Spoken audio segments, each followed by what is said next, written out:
My stepmother wrote a letter to my 18-year-old self when she married my father. My mother is not my biological mother, but I will be referring to her as my mother in this post because that's what she is to me. My biological mother passed away giving birth to me, and I was raised solely by my father for the first 3 years of my life until he met my mother. I won't be talking much about my father in this post. My father is amazing in every way, but this about my mom.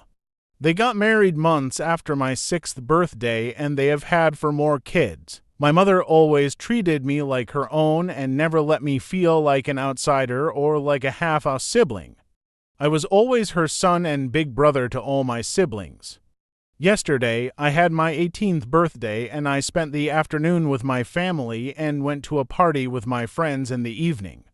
When I got back home, everyone was already asleep and there was an envelope on my pillow. I opened it and it was a letter that my mother had written addressed to my 18-year-old self the day before she married my father.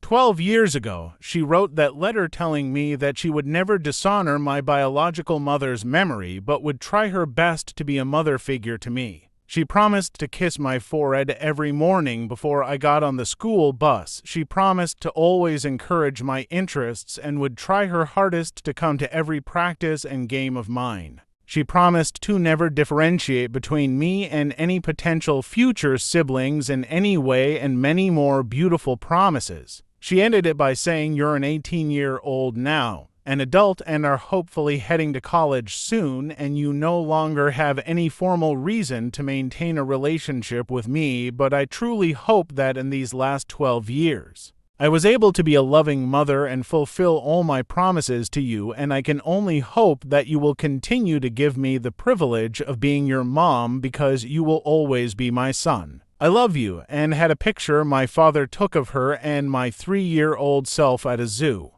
Like my father, I'm a stoic but in tune with my emotions kind of person. This letter had me crying, and I have not been able to stop reading it again and again, and it's currently 4 a.m. as I type this. My mother fulfilled every promise she made 12 years ago, and I genuinely can't imagine life without her. She opened her arms and heart to a boy who she had 0 biological responsibility toward, and has been the most loving and supportive mother I could possibly ask for. When I woke up, I read some of the comments and went straight to my mom and told her everything I wrote in the post, and I honestly couldn't keep it together and cried a little bit. I told her that no matter what, she was my mom and I loved her.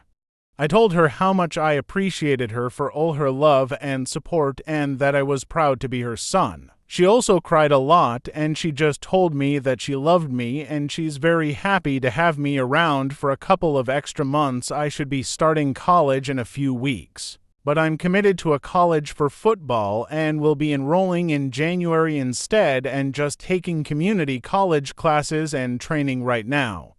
I'm planning to take her to the zoo and recreate the zoo photo, and I want to give her some kind of jewelry. I haven't figured out the jewelry part exactly, but I will eventually. For now, I just want to cherish these last couple of months before college and help my mom around the house however I can. Also, letters to our future selves is something I can get behind. Like a letter I write now and give to my mom before I get married or something would be nice. By the way, yes, she already legally adopted me on my 10th birthday, and I've been calling her Mama for as long as I can remember, for those who were asking. Also, a big fuck you to the people who privately messaged saying she didn't fulfill her promises, since there's no way she could have went to every single practice and game. I'm pretty sure she didn't know she was going to have 4 more kids and that I would end up playing 3 sports since middle school back then. Some people just can't be happy or let others be happy now. Second story. My husband clicked his fingers at our cleaning lady and called her a servant. I am horrified. Recently, my husband and I made the decision to hire a lady to clean our house once a week. It made sense to us as we both work and have a child and pets, and things can get on top of us at times. I reached out to a local cleaning service and made the arrangements. I immediately loved the lady, Beth, who we'd hired, as she was kind and funny as well as amazing at her job. We fell into a system of briefly greeting each other and having a quick chat. I'd offer her refreshment, and then we'd go our separate ways. I never wanted to get under her feet. My husband spoke to Beth a lot less than I did, but I didn't see anything bad in that, as he was never rude to her. However, that changed when I came home from work one day to catch my husband clicking his fingers at her. I was so shocked and embarrassed, and asked him loudly what he was doing and that he could just as easily say her name if he wanted to speak with her. He looked a bit shocked and gave me a pointed look that told me he wanted to make it into an argument but wouldn't since Beth was here still.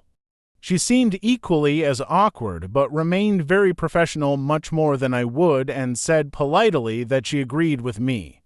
My husband just mumbled something inconsequential and left the room. I was honestly mortified and apologized countless times to Beth, who was very nice about it. I told her if she didn't want to clean for us anymore, I'd understand, and she said she'd still work here. To be clear, my husband has never clicked his fingers at any servers in restaurants, not that I've seen anyway. That night after Beth left, my husband got angry and told me I had humiliated him. Obviously, I countered that he had been wildly rude and disrespectful, and his response was, "That's how you're meant to summon servants." I was disgusted. Our 13-year-old would never say anything like that. My late mother was also a cleaner, and I immediately wondered if he'd viewed her as a servant too. Nothing much was resolved that night, apart from him making an unconvincing promise to apologize. I asked Beth yesterday if he said sorry, and he hasn't. What should I do here? I seem to not be getting through to him at all. Is the only way to make him stop to remove Beth? I don't want to do that, but I don't want her being disrespected further, and I'm unsure if I can actually make a difference with my husband. For those asking in the comments, we're both from the UK. Neither of us come from a privileged background. Like and subscribe for more stories.